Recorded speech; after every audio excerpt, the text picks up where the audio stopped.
Hello and welcome back to the Jalan Besar Stadium. A very good evening to you. We're here for the 2009 League Cup, brought to you on the Football Channel.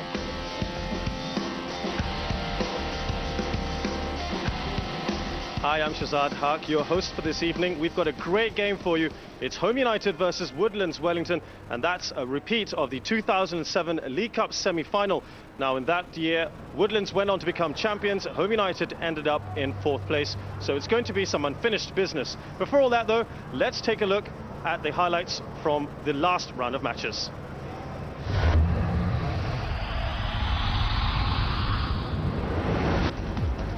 Geylang United took on Tampines Rovers on Friday night, looking for their second win of the 2009 League Cup.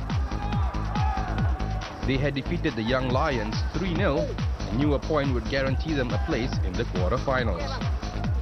But Tampines had ambitions of their own, and they took just 19 minutes to find the back of the net. Singapore international Ridwan Muhammad with the goal as the Stags drew first blood. 1-0 to Tampines then at half-time. Tampines kept up the momentum in the second period. Just after the hour mark, they scored again. Noor Alam Shah doubling their advantage after 61 minutes.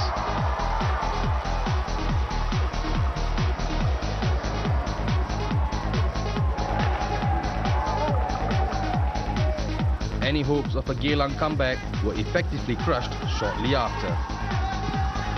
Suti Suksomkit getting the goal as keeper Yazid Yassin was beaten yet again.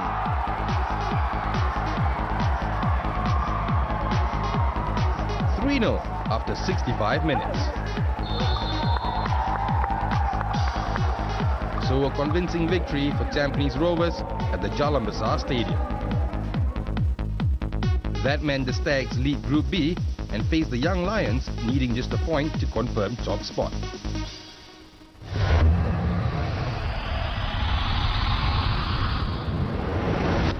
Meanwhile, in Group A, Brunei DPMM FC took on Singapore Armed Forces, needing just a point to secure a place in the last 8. They set the tone early on and were soon in front.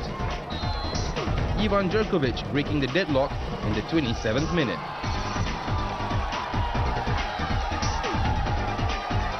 DPMM continued to force the issue. And just before the break, they scored again.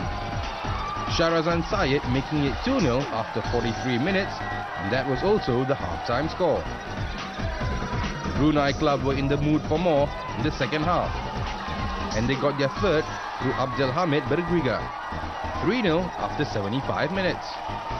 That was also the final score at the Jurong West Stadium as DPMM got their second win in as many matches. It also meant that Jalan Simunich's Chargers were guaranteed top spot in Group A and would face Group B's runners-up in the quarter-finals. Well, back to tonight's match. I'm here now with Mr. B. Elamaran. He is the manager of Woodlands Wellington.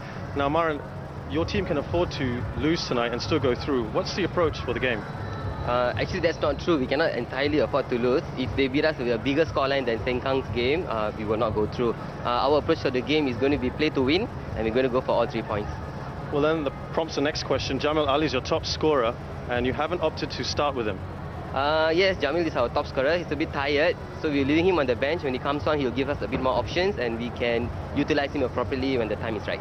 Okay, well, best of luck for that tonight. Thank you. Now, let's take a closer look at these two teams involved in the match tonight.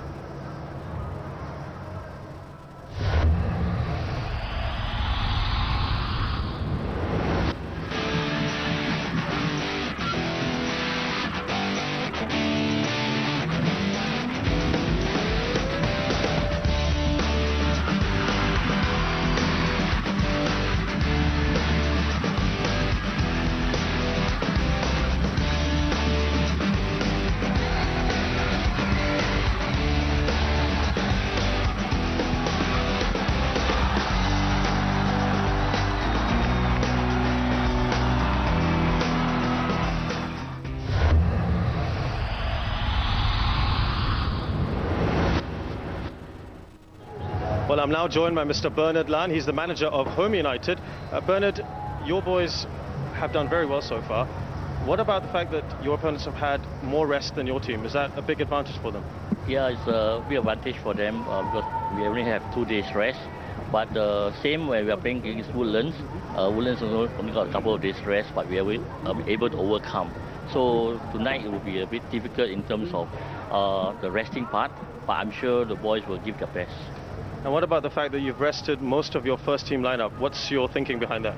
Well, I think we got quite a number of young potential players that can come into the first team, and most of the first team players that have been playing over 16, 17 matches together with the AFC game. So I think they need to rest, a break, so that these young boys who show good potential will definitely go out to give them a run for the money for the first team place. Well, let's hope so. Thanks a lot for that. Good luck for tonight's game. Well, we're going to take a short break here, but do stay with us. We'll have the commentary and formations coming up very soon. But as you can see from the lineup, Nina Pacina, he has players that can do the job for them. It's me Dixon, Valerie Haig.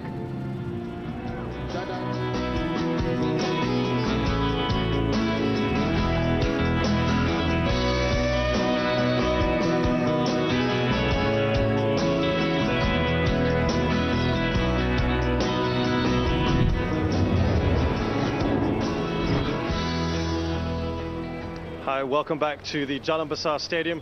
League Cup action for you. We're going to go away from our match here and tell you about the other game that's going on. It's Balestier Khalsa versus Super Reds.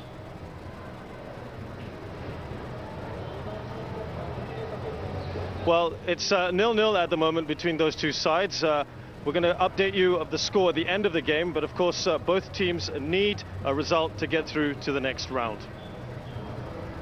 Well, back to the Jalan Besar, and what's going on here? It's 1-0 to Home United versus Woodlands Wellington. Let's take a look at those first half highlights. The first effective for Home United, and it's me Dixon. Well, he was started the match on the left, but opted to come out on the right, and that proved dividends for PN Shivaji. Swung the ball into the box, and Norikazu Murakami, well positioned to get a touch onto the ball, but the person not in the right position was Precious. Unfortunate for that Singapore defender. The ball took a deflection off him and ended up in the back of the net.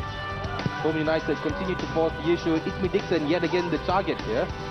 The creative outlet for the protectors. Once again they tried to go for the attack, and it took a deflection and ended up going out. Woodlands Wellington, they were hard pressed to try and fashion themselves an equalizer. Had a couple of chances to try and do so, swinging the ball in a couple of times, and the shot from their most effective player, Anatali, showing the attacking side to his game. He was very instrumental in trying to deal with the protectors. And here they are once again, Home United, opting to go with the left this time. The right avenue was a good one, and here they came on the left-hand side. A shot from distance though, but it went well off target.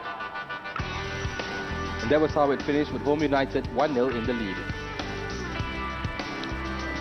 Well, let's look at those statistics. Pretty even with the possession, corners and offsides. And, well, the shots on goal, not that many, but Home United certainly have got the advantage, not just in goal, but you can see that they're controlling much of that game, and it's a yellow card each as well.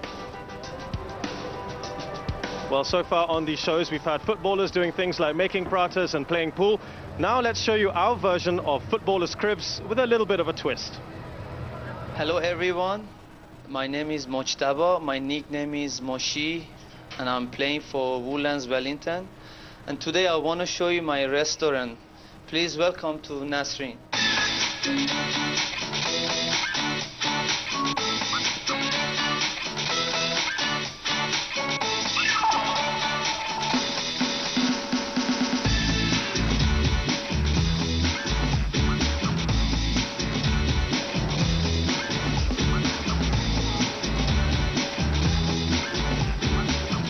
I want to promote some of our foods. Actually, this is all the original, authentic foods. Today my coach is my special guest. Today he came and he ordered this juje kebab, which is grilled chicken fillet. It's very nice. Actually, it's my favorite. I recommend him to have this food. I told him you're gonna enjoy this food. So please come inside. I'm gonna show you and introduce my chef, and also the way we are grilling and make the kebab.